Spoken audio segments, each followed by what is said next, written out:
నమస్తే, welcome to our channel.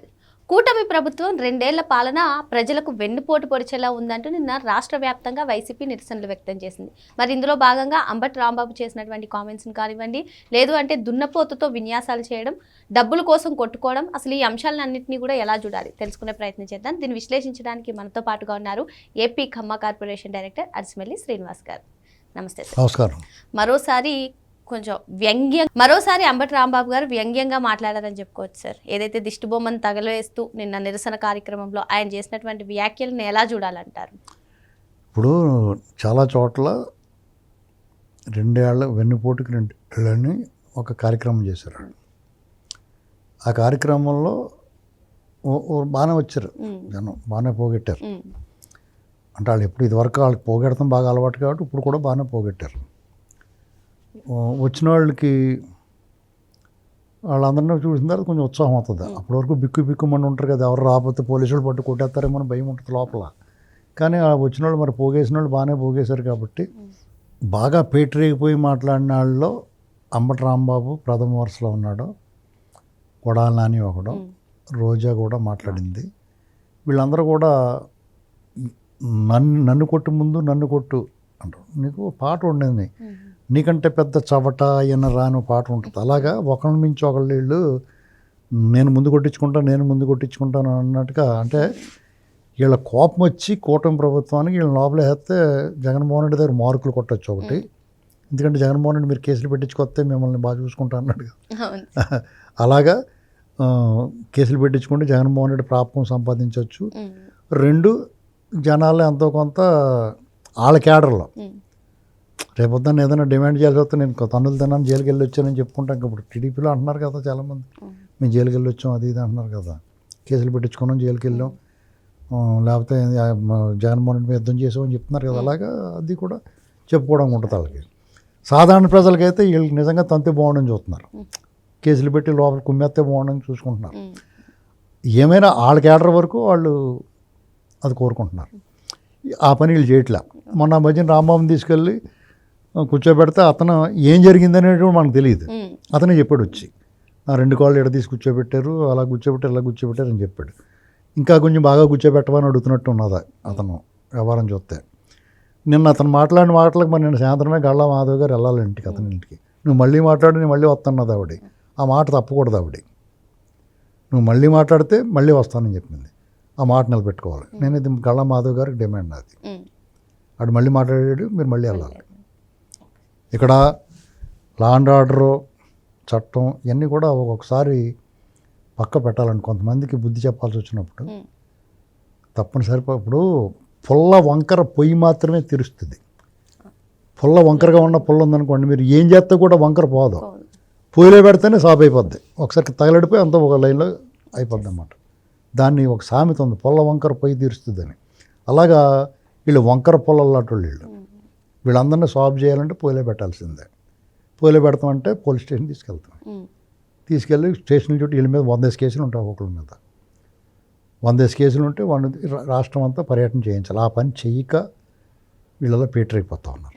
ఎందుకంటే నువ్వు నిరసన చేయటానికి ఒక అర్థవంతమైన విమర్శ చేయాలి. స్టీల్ ఫ్యాక్టరీలో విశాఖలో ఒక ప్రమాదం జరిగింది. ఆ ప్రమాదం జరిగినప్పుడు నువ్వు పరామర్శ వెళ్ళటం నీ బాధ్యత. నువ్వు వెళ్ళినప్పుడు ప్రభుత్వాన్ని నువ్వు డిమాండ్ చేయాల్సింది ఏంటంటే, కార్మికులు ఇంకా ఎక్కువ పెట్టండి, పని ఒత్తిడి ఎక్కువ ఉంది, వాళ్ళకి ఇంకా పరిహారం పెంచండి, సత్వరం అందించండి, మేము కూడా మీకు సహకరిస్తాం అని చెప్పాలి. నువ్వు పద్ధతి అయిన సరైన రాజకీయ నాయకుడు అయితే. నువ్వేం చెప్తున్నావు, వాళ్ళు 2 కోట్లు ఇస్తానంటే నువ్వు వచ్చిన తర్వాత 1 కోటి ఇస్తానంటున్నావు. నువ్వు వాళ్ళు చేసిన మేలు ఏముంది? నీకు అనుబంధంగా పనిచేసి నీ తోకలో అక్కడ కార్మిక సంఘ నాయకులు అంట, మరి వాళ్ళు ఎవరో లోకేష్ గారిని దీన్ని ఆపేమయ్యా మేము ప్రైవేటైజేషన్ కాకుండా అంటే అందుకు నీ ప్రమాదం జరిగిందంటే పనికిమాలిన వాగుతాడు ఎవడో ఒకడు. ఇలాంటి మాటలు మాట్లాడటం వల్ల మీరు ప్రజల్లో చులకనవుతున్నారు తప్ప మీకేవి ప్రయోజనం ఉండదు. పైగా ఈ వచ్చిన జనాలను చూసుకుని రెచ్చిపోయి మాట్లాడితే ఈపి చెట్లుతుంది, ఈపి చెట్లితే మమ్మల్ని కొట్టేశారు బాబు అని ఆడవటం. ఈయన పద్ధతే పాడు ఉందా? రోజా తను ఏం మాట్లాడుతుందో తనకు తెలియట్లా. ఒళ్ళుపై మర్చిపోయి మాట్లాడుతుంది ఆ అమ్మాయి. చాలా దారుణం కదా. నువ్వు విమర్శ చేయి ఖచ్చితంగానే. నువ్వు విమర్శ చేయడానికే ఉన్నారు మీరు. ప్రతిపక్షం అంటే మీరు ఖచ్చితంగా ప్రభుత్వాన్ని నిలదీయాలి, విమర్శ చేయాలి. అది అర్థవంతంగా ఉండాలి.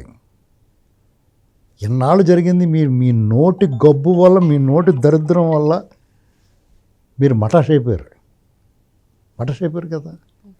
అయినా సరే మీరు ఇంకా అదే స్మెల్లో మీ ఇప్పుడు నోరు స్మెల్ వచ్చిందనుకో, మరి పళ్ళు తోముకోర బాబు అని చెప్తారు కదా, పళ్ళు తోముకుంటాడు. మళ్ళా అలాగే వచ్చేసి మాట్లాడితే కొడాలని అలాగే మాట్లాడుతున్నాడు. ఆడికేమో ఆరోగ్యం బాగోలేదు, మొన్నటిదాకా ఎండిపోయిన చెట్టులాగా ఉన్నాడు, పిడుగుపడిన టెంకాయ మొన్నలాగా. ఇప్పుడు మళ్ళీ గెడ్డం పెంచుకుని ఆకులు చిగురించాడు. ఈసారి వేయచ్చు లోపల, పర్లేదు ఏంటండి. ఇలాంటి పరిస్థితుల్లో మీరు అక్కడ నూజివీళ్ళేది ఎరగొట్టేసుకున్నారు.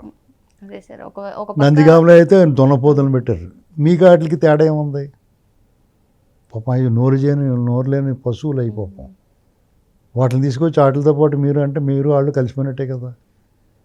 ఏమన్నా అసలు పైగా వెన్నుపోటేటిది మిమ్మల్ని తరిమేసిన రోజు, ప్రజలకు పండగ రోజు ఒక రకంగా చెప్పాలంటే ఆ రోజు పెట్టుకోకూడదు. మీరు జూన్ 4న అలాగే చేశారు. మీరు మిమ్మల్ని ఎరగతన్నేసి జనం అందరూ మీ మీద ఉమ్మేసిన రోజు అది. ఈ ప్రమాణ స్వీకారం అంటే ప్రక్షాళనకు మొదలెట్టిన రోజు. మీకన్నా బాగా చేస్తున్నారు సంక్షేమం వీళ్ళు, మీకన్నా బాగా రోడ్లు వేస్తున్నారు, మీకన్నా బాగా అభివృద్ధి చేస్తున్నారు, అన్నీ మీకన్నా బాగా చేస్తున్నారు వీళ్ళు. ఒక్క అరాచకం తప్ప, అరాచకం మాత్రం మిమ్మల్ని కొట్టినోళ్ళు లేడు. ఇవాళకి మీరు అదే బూతులు, అదే అరాచకం, అదే దుర్భాషలు కంటిన్యూ చేస్తున్నారు. మీరు సభల్లో మాట్లాడినా జగన్మోహన్ రెడ్డి అన్న వాజలు 50 ఏళ్ళు 55 ఏళ్ళు వచ్చేసినాయి. అన్ని ఏళ్ళు వచ్చినాయి కానీ బుద్ధి రావాలి కదా, ఎలా మాట్లాడాలో తెలియాలి కదా. రాజకీయ నాయకుడిగా, ఒక ప్రజలకు నాయకుడిగా. ఇప్పుడు చంద్రబాబు నాయుడు గారు మాట్లాడుతున్నారు, పవన్ కళ్యాణ్ గారు మాట్లాడుతున్నారు, లోకేష్ గారు మాట్లాడుతున్నారు, మిగతా నాయకులు మాట్లాడుతున్నారు. వాళ్ళు ఎలా మాట్లాడుతున్నారు చూసి నేర్చుకోవాలి కదా. నీకు తెలియదు, చూసి నేర్చుకో. ఇప్పుడు పక్కన తెలంగాణలో కాంగ్రెస్ ఉంది, టీఆర్ఎస్ ఉంది, బీఆర్ఎస్ ఉంది, బీజేపీ ఉంది. ఆ నాయకులు ఎలా మాట్లాడుకుంటున్నారు?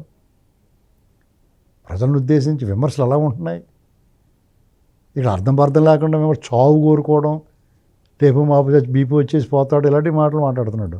అంటే దాని అర్థం ఏంటి? ఆయన పోతే తప్ప నీకు బతుకులేదని అర్థమవుతుంది కదా. ఆ ఆశ నీకు నెరవేరదు. ఆయన ఎందుకు ట్రైలాగా ఉన్నాడు ఆయన. నువ్వే కదా డవ్ అంటారా, డస్కిపోయి ఉన్నావు నువ్వు, బుసుకుపోయి ఉంటుంది కదా, మిగల ముగ్గిపోయిన బొబ్బస్కాయలాగా అయిపోయి ముట్టుకుంటే పసక్కని దూరిపోయేలాగా లోపలికి కూర్చున్నవాళ్ళు ఎగలేడు. అటువంటిది అసలు మీరు ఏం మాట్లాడుతున్నారో మీకు అర్థమవుతుందా? మీరు ఎత్తుకున్న సమస్య కూడా సరిగ్గా లేదు కదా. ఏదన్నీ ప్రజలకు ఉపయోగపడేది, ప్రజల ఎమోషన్తో కనెక్ట్ అయి ఉన్న వాటిని మీరు విమర్శిస్తున్నారు. ఇలాగ అర్థం లేని విమర్శలు చేస్తే, నోటుకు వచ్చినట్టు మాట్లాడితే, మీ మీద కేసులు పెట్టి లోపలేస్తే లోపొద్దిపోమని ఆడవడానికి అది ఎలాగ షురూ అవుతుంది. అందుకని మీ వాయిస్ పెరగడానికి కారణం ఏంటంటే, రేపు మాపు ఇలా మాట్లాడిన వాళ్ళు అందరూ లోపల పోతున్నారు.